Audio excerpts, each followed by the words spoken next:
So this is organizing multi-bread machine, multi-batch baking in one day, part 2.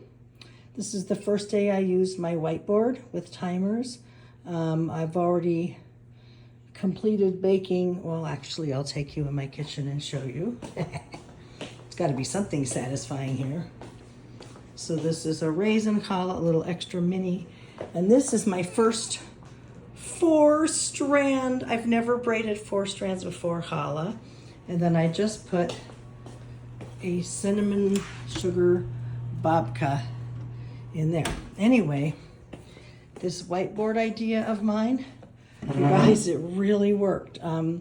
Because, you know, I'm baking or rising or whatever in the top oven, the bottom oven, and I have a countertop Breville multi-use oven thingy that I use for rising. I don't usually use it for baking, but I use it for rising.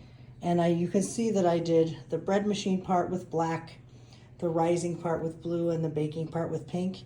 And then the timers. This really kept me straight. I cannot tell you, for very little outlay of money, how amazing this was.